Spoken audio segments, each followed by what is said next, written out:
Hey everyone, imagine this. You wake up one day and something feels off. You can't quite place it, but a name pops into your head, someone you haven't spoken to in a while, a friend, a colleague, maybe even a sibling. You think about reaching out, but then life gets in the way. Human beings are wired for connection. It's not just a comforting thought, it's a biological truth. From the moment we are born, we seek out connection. A newborn cries not just for food or warmth, but for the presence of another human being. As we grow, our need for connection doesn't fade, it only deepens. We thrive when we feel seen, heard, and understood. It is in our nature to want to belong, to be part of something bigger than ourselves, to know that someone out there cares. And yet, in the fast-moving world we live in, we often overlook the very thing that gives our lives meaning, the relationships we hold closest to us. Think about the last time someone asked how you were doing, not just in passing, not just as a polite greeting, but truly asked. Did you feel the difference? Did you feel the warmth in that moment? That is the power of connection. But the sad truth is that too often we rush through life without noticing when those around us are struggling. It's not that we don't care, it's that we are distracted. We are busy, preoccupied, caught up in our own challenges. The people in our lives might not explicitly tell us that they are struggling, and we might not always notice the small signs they give. A delayed response to a message, a quieter demeanor than usual, an excuse to cancel plans. These could be cries for help, masked in everyday interactions.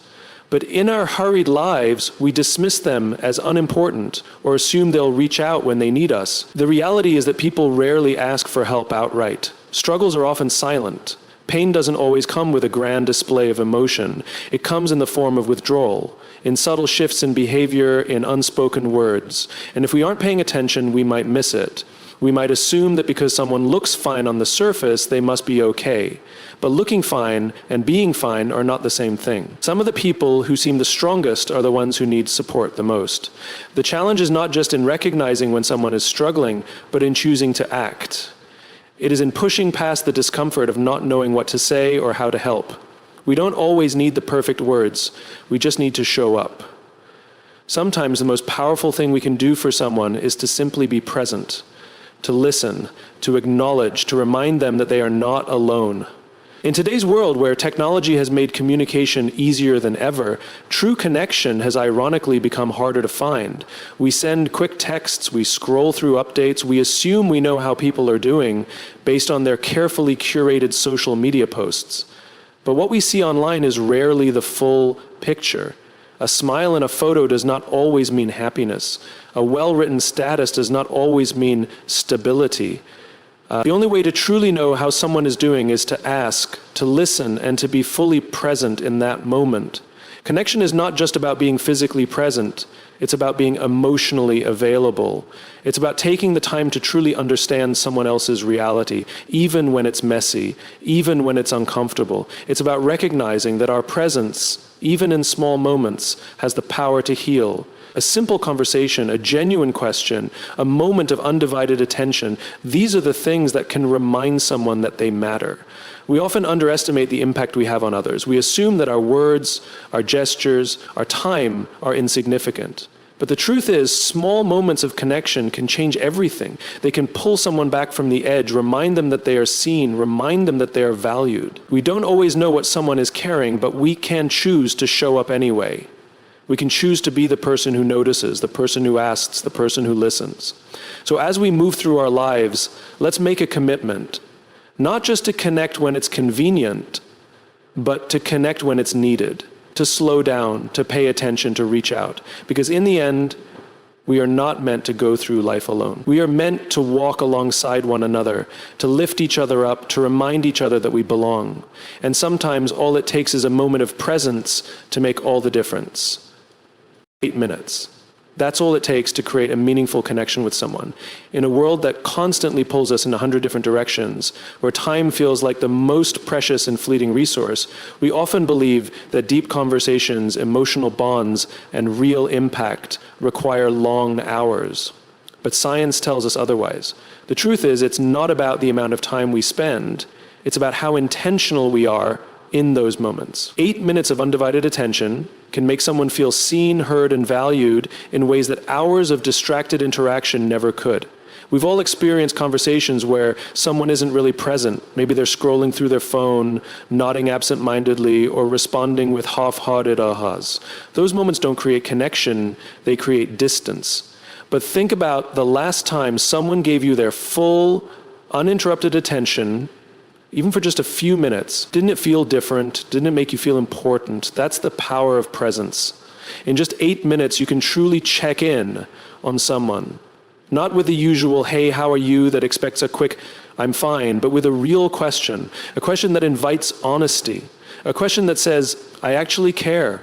Something as simple as, how have you really been feeling lately, can open a door that someone has been keeping shut for a long time. The human brain responds deeply to genuine connection. Studies show that even brief, meaningful interactions release oxytocin, the hormone that strengthens trust and emotional bonding. It's the same chemical that makes us feel safe, secure, and connected.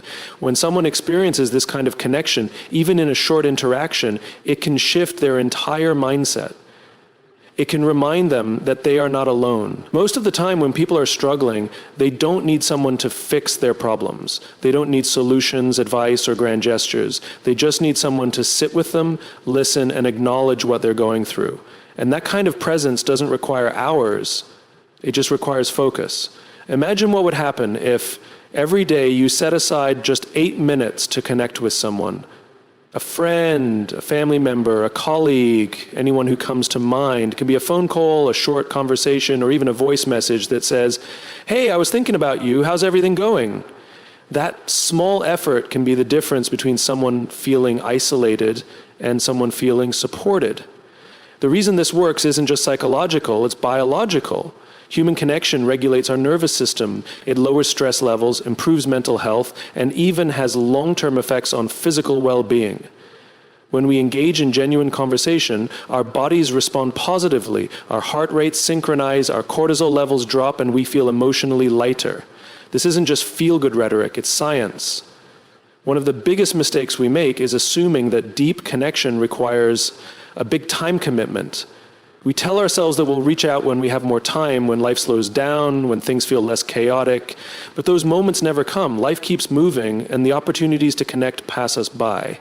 The reality is, connection isn't about finding extra time.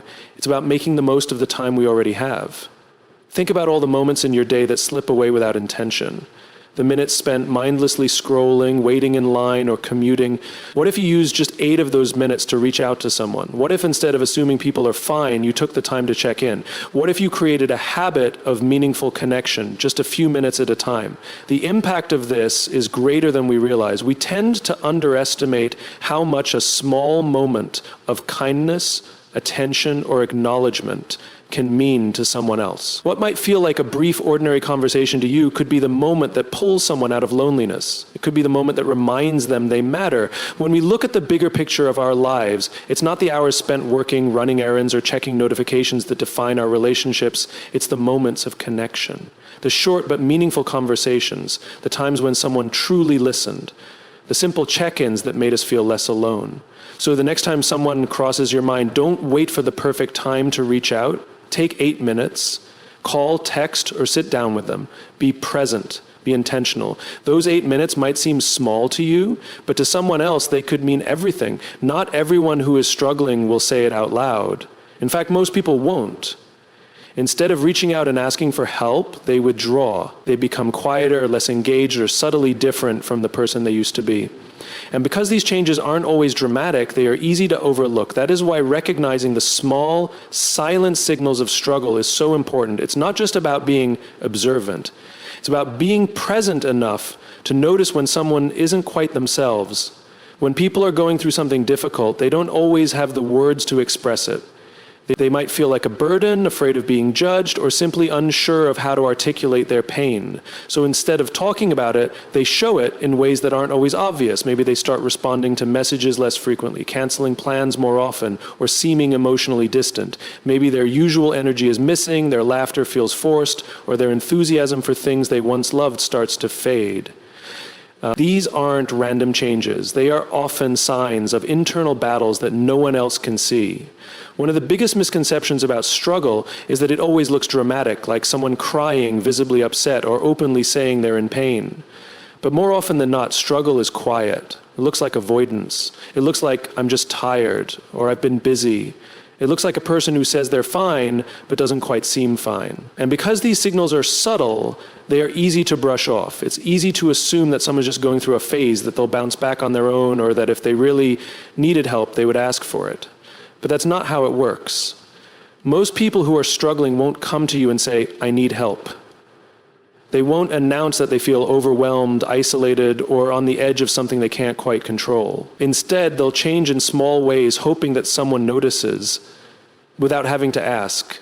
It's a delicate balance because deep down they want to be seen, but they don't want to feel like they're burdening anyone. That's why it's so important to pay attention, to read between the lines, and to act when you notice something feels off. Acting on these signals doesn't mean prying or forcing someone to talk. It means creating space for them to open up when they're ready. It means reaching out with a simple message, hey, I've noticed you've been a little quiet lately, is everything okay? It means inviting them into a conversation, showing them that they are not alone, and reassuring them that they don't have to carry everything by themselves. Sometimes, all it takes is a single moment of genuine care to remind someone that they matter. The key is consistency. Checking in once is good, but checking in regularly is even better. When someone is struggling, they might not be ready to talk the first time you reach out, but knowing that someone cares, that someone notices makes a difference. Even if they don't open up right away, they'll remember that someone asked. They'll remember that they are not invisible. It's easy to assume that the people in our lives are okay because they seem okay on the surface. But struggle doesn't always come with visible signs. It hides in small shifts, in unspoken words, in quiet moments of isolation. And if we don't take the time to notice, to check in, and to truly listen, we might miss the chance to help someone who needs it the most. The challenge is not just in recognizing these signals, it's in acting on them. It's in being the person who doesn't just say, let me know if you need anything, but instead takes the initiative to check in, to ask, and to be present. Because at the end of the day, we don't need grand gestures to support the people we care about. We just need to notice when something is off, and we need to care enough to do something about it. In the end, connection isn't about time, it's about intention. 8 minutes of genuine presence can remind someone they matter. Small acts like a message, a call, or a meaningful question can pull someone back from isolation. Struggles are often silent, but when we pay attention and take action, we create moments that truly make a difference. We don't have to change the world to change a life. We just have to show up, listen, and let people know they are not alone. Those small moments, those 8 minutes, can mean everything. Because in the end, people don't need grand gestures. They need someone who notices. They need someone who cares. So today, I challenge you, who's your 8-minute call? Who's the person that just popped into your mind? Don't wait, don't assume they're okay. Reach out, because in just 8 minutes, you might just save a friend.